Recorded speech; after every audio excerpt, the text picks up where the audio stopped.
Oh, that's real good.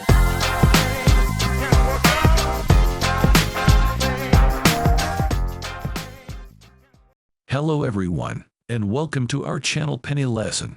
We talk about everything finance, from tips on making money and proper investing to news about the different economies and situations affecting the global markets. The goal of this channel is not only to teach you how to be more financially responsible, but also to teach you how to be more aware of global events. So why not just sit back and relax while we tell you what's happening in the finance sphere? Be sure to subscribe to my channel and hit the notification bell to be constantly updated on my latest videos.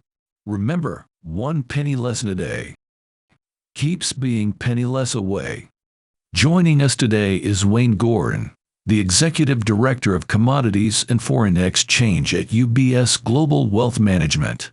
With his expertise, he walks us through the current state of dollars, the Fed's policies, China's COVID-0 strategy, and its overall implications in global markets. Why not stick around and find out how this could affect you? On Dollar's Peak, we believe that the market has gone a bit ahead of itself when it comes to anticipating when the Federal Reserve may begin to imply an easing of policy hikes, and as a result, we anticipate that the dollar will continue to strengthen until the end of the year. If not, there will be a halt to their policy, which has been abundantly clear from the Fed speakers that we have heard over the previous week, and we expect this notion to be reinforced as the week continues. As a direct consequence of this, we believe that the euro and the dollar will once again reach parity. As a direct consequence of this, after a number of weeks of strong rallies, numerous crosses will start to come under pressure once more. Your opinions on the Federal Reserve System are very much sought after. Nevertheless, I also want to ask you about the complications we've seen from China's COVID cases, which have a negative impact on the market sentiment today, as well as what you believe we might see in China's COVID-0 approach and some more market stability. Those questions are as follows. The beginning of the third quarter of the next year is when we anticipate a big reopening in China. Everything comes down to your conception of what constitutes a significant reopening. From our vantage point, we have the impression that, at the very least, we can describe this as the end of the type of lockdowns we have been experiencing very frequently over the past 6 months or so. On the back of some of the government's more encouraging comments about how we may move towards the end of these lockdowns by the beginning of next year, the market has significantly rebounded, with Chinese equities, for example, rising around 20% in the previous month. This comes on the heels of some of the government's other encouraging comments.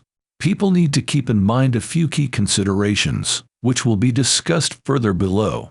To begin, there is a constantly shifting narrative coming from the Chinese government and the country's media. The second issue, from our point of view, is the expansion of surge capacity in hospitals and other facilities, as well as the continuation of the focus on achieving higher levels of immunization, in particular in the population of senior citizens, into the following year. The announcements made up to this point have been positive. It is a step in the right direction, but there will be challenges along the way, and prospective investors need to be informed that this will not be an easy path to success. I believe that the 24th of February was the day that transformed everything that happened in 2018, and that was when Russian troops stormed the border of Ukraine. How will the energy equation be resolved, and to what extent are current energy costs already taking into account the possibility of a cold winter in Europe? The prices of energy are currently moving in the other direction, which is highly significant. The beginning of winter in Europe has been rather warm, and as a result, the majority of people, particularly in regard to the cost of gasoline in Europe, have experienced a big fall in spot prices. Despite this, they continue to be extremely volatile on a regular basis. The levels of storage around Europe are noticeably higher than what is typical for this time of year. But in some cases, this has been the result of weakness in other industries. For example, China's demand declined when the country was subjected to these ongoing lockdowns across the economy.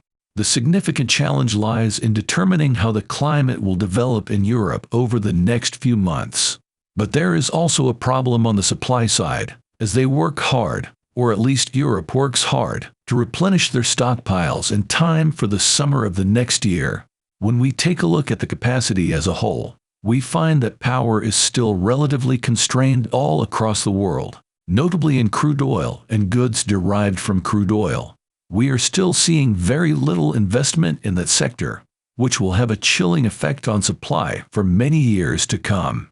As a direct consequence of this, the price of a barrel of crude oil is anticipated to reach approximately $110 in the coming year. When you write about this decade of transformation in your notes, it gives a feeling of what you're talking about, and you know that it's moving to a more environmentally and socially responsible future. How exactly do you suggest that your customers put their money in such a framework? It can be boiled down to a few key factors, at least in the near future, with energy serving as an excellent illustration of this point. If we consider a short period of time, the transition to cleaner fuels with lower total emissions will not significantly upset the status quo of widespread systems such as electricity grids. This is the case even though we are only looking at a short period of time. As a direct consequence of this, the transition to cleaner fuels should be a top priority. Nevertheless, for the next 5 to 10 years, we will need to continue to center our attention on the financing of renewable energy sources. Examples include solar, wind, and upgrading existing grids to accommodate more power. Demand for the underlying commodity will play a big part in this. Even though we have already talked about the lack of investment in the energy sector, we have also seen a dearth of investment in new greenfield commodities capacity over the past few years. Examples of this include copper, nickel, and other similar mines. In the subsequent 5 to 10 years, demand for these commodities will be high, and production levels will need to catch up to meet that need. The demand side and underinvestment will maintain the price of commodities higher over the next 5 to 10 years, despite the fact that there will be greater volatility in the commodity markets in the short term. Okay, Wayne. Okay, let's talk about the Federal Reserve. We've been told that Bostic favors the ones that are fed more slowly. Pace, what do you anticipate will come from the Fed? We hope for another 50 basis points in December, and they will continue raising rates in the first quarter of next year, most likely around the 25 basis point mark. After that, we anticipate that there will be a pause, which is why we have a peak in the dollar equation. As a consequence of this, the Federal Reserve will maintain its hawkish stance at the upcoming meeting. They will continue to discuss the acceleration of inflation and how they require successive lower inflation prints. As a direct consequence of this, the Fed will maintain its hawkish stance. There you have it. Wayne Gordon's wisdom. Well, what do you think? Let me know your thoughts in the comments below. Wow, was that news? Why not ponder it? Want to know the latest? Comment if you want more articles like this. This video is just one of many videos on my channel that brings you the latest news about the world of global finance and economics.